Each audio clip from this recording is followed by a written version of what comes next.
FM. Mirador, parole directe, l'interview vérité ou la fine bouche ébanie. Mirador, ici, la parole est directe. Bonjour à vous, monsieur Ramfouri Lapébangou. Oui, bonjour, monsieur. Bienvenue. Merci. Tout le plaisir de vous recevoir. Vous êtes candidat pour le poste de sélectionneur, sélectionneur de destination, suite à un appel à candidature lancé par le CONOR. Comment vous avez accueilli cet appel à candidature? Est-ce que les termes de référence contenus dans cet appel vous conviennent? D'abord, je dirais plaisir partagé par rapport à ma venue ici. Ouais. J'ai vu le contenu de l'appel à la candidature. Je pense que tous les critères énumérés Vous conviennent? Je remplis à tous les critères et je pense que mes preuves sont sûres et connues de tout le public sportif de la Guinée, Bien. et de l'Afrique, je pense. Et si on parle de niveau de formation, je pense que j'ai ce niveau. C'est ce qui, d'ailleurs, beaucoup m'a poussé, ce qui m'a poussé d'ailleurs à présenter ma candidature, parce que je suis convaincu que j'ai la compétence qui renferme les 5 savoirs. Aujourd'hui, le savoir à lui-même, j'ai la théorie, j'ai la connaissance théorique du football. J'ai le savoir-faire, c'est-à-dire la connaissance pratique. J'ai le savoir-être, j'ai un comportement, j'ai une rigueur, j'ai une exigence. Et je me bats souvent pour le résultat. Et j'ai ce savoir-faire, c'est-à-dire ce que j'ai appris, comment transmettre aux athlètes, aux joueurs, aux autres formateurs. La preuve, aujourd'hui, nous avons formé beaucoup de formateurs en collaboration avec la DTN et aussi l'association des entraîneurs éducateurs de Guinée, dont je suis le président. Et enfin, savoir se remettre en cause. Aujourd'hui, l'AP s'est remis en cause. Il a certainement tiré les leçons des erreurs du passé. Et il a tout le répondant pour pouvoir remplir ce critère. Et je pense que ce public peut en témoigner. Et le dernier savoir que je n'ai pas entendu, peut-être pour en faire 6, c'est le savoir gagner. 5. Voilà, moi je vais compléter par le savoir gagner. Est-ce que vous l'avez, le savoir gagner? Parce qu'à la fin du compte, c'est ce qui compte, monsieur Lapé, faire gagner des matchs au Sili national. Dès que tu as les 5 savoirs, ça t'amène vers la victoire. Le savoir gagner. Bien, monsieur Foudeux. Vous avez été entraîneur du Sili par le passé. Nous, on a mal fait de ne pas faire venir son pareil. Voilà, peut-être qu'il va nous transmettre ces questions à partir de la régie. Allez-y, Vous avez été entraîneur du Sili, vos résultats n'ont pas été suffisamment convaincants. Il y en a même qui rappellent ces résultats mitigés. Est-ce que, une question un peu, peut-être un peu déroutante, à la place de Kaba Diawara à la dernière CAN, qu'est-ce que vous auriez fait, qu'est-ce que vous n'auriez pas fait en termes de coaching? Bon, à cette question, généralement, je me réserve de répondre parce que c'est pas à moi de dire ce qui n'a pas marché ou ce qui a marché. Ah oui, mais en quoi, globalement? Non, je ne réponds pas. Qu'est-ce qui a manqué à cette équipe? Globalement, quel regard sur le parcours, la prestation du Sili? C'est pas le moment de le dire parce qu'il y a déjà une concurrence. Mais si vous me demandez de mon passage, ça n'a pas marché. C'est vrai, il y a des choses qui n'ont pas marché. Les raisons sont claires. D'abord, je n'étais même pas venu en tant que sélectionneur. J'étais venu comme sapeur-pompier. C'est le ministre Siaka et le CONOR à l'époque qui m'ont convoqué suite à un litige entre Fernandez, qui était sélectionneur, et la Guinée. Moi, je suis venu en sauvetage. Et vous savez, une première expérience, d'abord, la population, le public guinéen n'a pas très confiance à l'époque à un entraîneur local. On pensait que cette science ne peut pas être maîtrisée par un Guinéen. Je n'avais pas ça, je n'avais pas un bon traitement. J'avais 15 000 €, je payais 2 de mes assistants. Après, sans compter l'effectif que j'avais en main. Avec toutes ces difficultés, je me suis embarqué pour la qualification de la Coupe du Monde. Là, ça n'a pas marché, il faut se dire la vérité. C'est pourquoi je dis, je me remets en cause. Il y a eu 5 défaites pour une victoire. Mais pour la qualification de la Coupe d'Afrique, où j'ai réellement débuté moi-même, j'ai gagné à Bouaké, du jamais fait. Contre la Côte d'Ivoire. Oui, tout à fait. Et pour aller, voilà, 3 buts à 2. Avec l'effectif que j'avais, malgré. L'équipe commençait à retrouver le bon chemin. Le schéma tactique mis en place, l'agressivité, le mental. L'intensité dans le jeu, ça marchait. Et si vous avez vu pendant la préparation pour aller, j'ai joué au moins 4 matchs amicaux. où j'ai fait 2 matchs nuls, l'Égypte et le Gabon, une défaite contre l'Algérie et une victoire contre le Cameroun à Bruxelles, qui n'avait jamais perdu après avoir remporté la Coupe d'Afrique. Voilà. Alors, ça reste des résultats quand même convaincants. Hein. Oui. C'est à noter. Hein. Bien sûr, à son actif. Ouais. Comparativement à votre adversaire, Kaba Diawara. Aux 3 autres, on va dire comme ça. Non, moi je parle de Kaba Diawara qui est le véritable challenger. Morlaï. Qu'est-ce que tu fais de Morlaï de terre? Écoutez, il a été entraîneur à faire. Mais bien sûr, mais ils existent quand même. Parlons des 2 bons challengers, s'il vous plaît. C'est les 2. Bien. Ce sont les 2, soyons réalistes. Les 2 finalistes. Bien. Kaba Diawara, coach, mise plutôt sur la venue des binationaux pour réussir le niveau de l'équipe nationale. Quelle serait la stratégie de la paix? Est-ce que vous allez aussi compter sur ces binationaux? Est-ce que vous serez en capacité de faire venir des binationaux? Parce que c'est là-dessus que on vous trouve un désavantage concurrentiel vis-à-vis de Kaba. Vis-à-vis des Kaba. Je pense à ce niveau, il y a 2 questions. Moi, mon mot d'ordre, c'est l'équilibre entre les locaux, les binationaux et les expatriés. Je pense qu'une équipe nationale ne peut pas être fondée sur une seule catégorie. Ce sont les joueurs performants du moment qui viennent en sélection.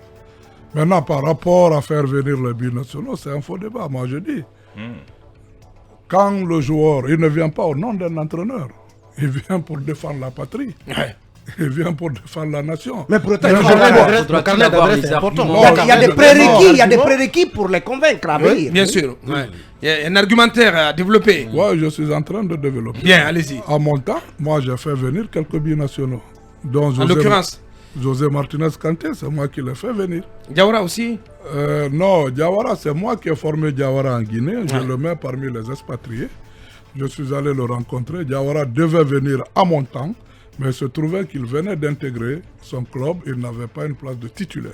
Donc c'est Kaba qui l'a fait venir. Hein. Oui, c'est Non, c'est plutôt Amadou Diaby. Je vous explique. C'est Amadou Il Diaby. était là. Et quand il voulait venir, il a donné son accord. Avant de donner son accord, il a demandé à Amadou Diaby de m'appeler. Ils étaient ensemble. Amadou Diaby m'a appelé pour que je confirme. Si je ne confirmais pas, il n'avait pas l'intention de venir. Et qu'est-ce que je lui ai dit? Je lui ai dit, non, tu ne viens pas à mon nom. Tu viens pour la nation. On a ça en commun. Moi, je pense tout joueur qui viendra ici au nom d'un individu, je pense que c'est pas possible. Y compris Bounassar, puisque vous dites que si vous aviez été là, vous auriez convaincu Bounassar. Non, je pense qu'il allait venir. Je n'ai pas dit même comme. Je suis allé voir Bounassar. J'étais en compagnie avec Dekazi et paix à son âme Dem. Cheikh Dem. J'ai discuté avec Bouna. Bouna a même donné son accord. Marseille a même mis sur sa page le franco-guinéen sur Bouna. Parce qu'il a beaucoup respecté le projet. Il me l'a dit, il l'a signifié devant les 2.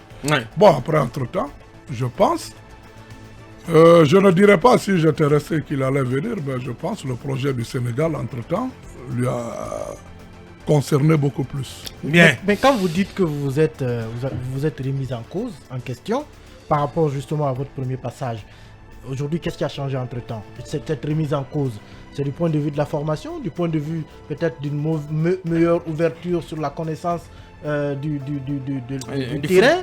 De quoi s'agit-il? Ou bien parce que vous avez fait des résultats avec l'équipe locale au Chan. C'est quoi?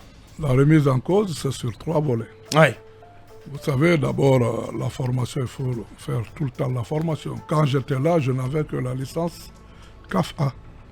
Entre-temps, j'ai continué à me former au niveau du Canada, où j'ai eu le diplôme de PAISAC. C'est un diplôme du Comité international olympique, où toutes les disciplines sportives sont concernées. Après, j'ai eu un diplôme de l'Académie Coaching Mental du Maroc. Je pense que ces 2 éléments se sont rajoutés à ce que j'avais. Ça a renforcé mon savoir.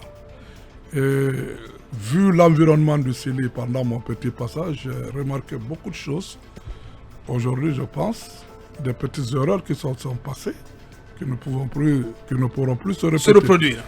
Après, vous avez vu avec l'équipe locale, malgré le temps qu'on a eu, on est allé décrocher la médaille de bronze. Alors tout ça, l'environnement, l'expérience, la valorisation du savoir, tout a changé sur l'AP Bambara. Maintenant, prêt pour l'AP est apte à faire des résultats avec sauf le que moi, j'ai un gros souci. Qu'est-ce que tu racontes? Le coach l'AP avec tous les diplômes qu'on lui reconnaît, Mais est-ce que le coach n'a pas été sollicité dans un club africain ou pour diriger une sélection africaine? C'est un peu le problème guinéen. On ne voit pas d'entraîneur de chez nous à l'étranger. Ouais. Plusieurs fois, l'AP a été sollicité à l'étranger. Même maintenant, là, vous pouvez demander un peu plus. Mais l'AP Bangoura a des activités en Guinée. Quand je dois prendre un contrat à l'étranger, c'est de voir l'équilibre entre ce que je gagne à l'étranger et ce que je fais comme activité ici. Et pour le moment, je me dis, ce que je fais ici, c'est mieux. Sinon, je suis entraîneur de l'équipe locale sans contrat, aucun salaire, je fais du bénévolat. Mais l'AP Bangoura continue à entretenir son club, il fait sa vie, il est là. FC Séquence. Oui, par ses propres activités. Je pense que je ne peux pas quitter comme ça. Bien. Globalement, M. l'AP Bangoura, en quoi, si tu permets, en quoi vous êtes meilleur aux trois autres? En quoi? Bon, je ne suis pas en train de me mettre meilleur. Mais, non, mais je pense vous êtes là pour défendre votre cause. Non, au fait, mes acquis, je pense que je n'ai même plus besoin de présenter ça. D'abord, quand on dit il faut résider, moi je suis toujours résident guinéen depuis ma naissance. Ça, c'est un élément. Deuxièmement, j'ai entraîné tous les grands clubs de la Guinée. Je connais l'environnement du football guinéen, je connais les footballeurs guinéens. J'ai formé tant de footballeurs que j'ai pu envoyer à l'étranger. Troisièmement, j'ai tous les contacts à l'étranger, même avec des présidents de clubs. D'ailleurs, je reviens d'une mission par rapport à mon club. Ouais. Et après, le fait d'avoir entraîné à peu près toutes les catégories des équipes nationales. Ouais. Et quand vous voyez maintenant le résultat que je viens de donner par rapport à la médaille de bronze, la formation se rajoute à ça, je pense. On devrait te faire confiance. Je ne confirme pas, mais je pense. Mais j'ai des questions. Oui. Des questions. Ouais. C'est quoi vos prétentions? 5 minutes. Parce que l'un des points essentiels, c'est quoi vos prétentions salariales? Parce que ça a toujours posé problème en ce qui concerne, en tout cas, le recrutement des entraîneurs.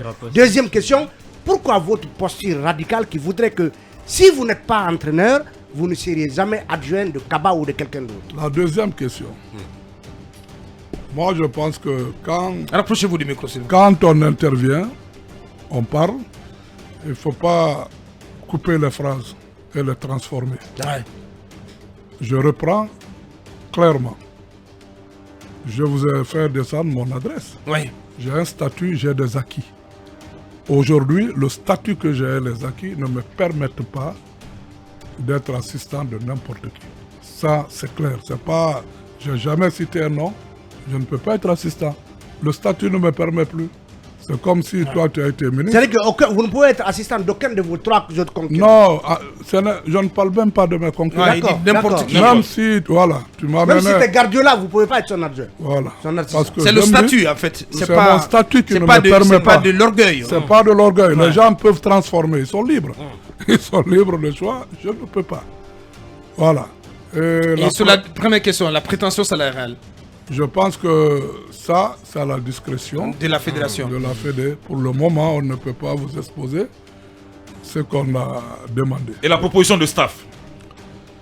Le staff, en fait, n'est pas nominatif, c'est juste les postes. Aujourd'hui, moi, dans mon staff, je prévois 2 assistants, dont un qui aura la possibilité de contacter les joueurs à l'étranger, et un autre qui aura une formation de coaching mental comme moi. Bien. Parce que l'équipe a besoin de ça. Bien. Et surtout un analyste vidéo.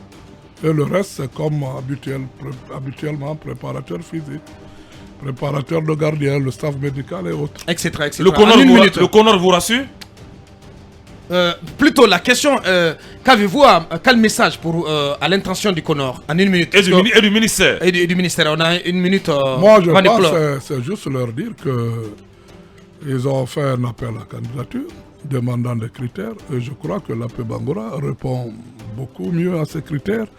Et après que, certes, le ministre particulièrement, il me connaît bien, mais il n'a pas la maîtrise de ma progression, de mes prestations.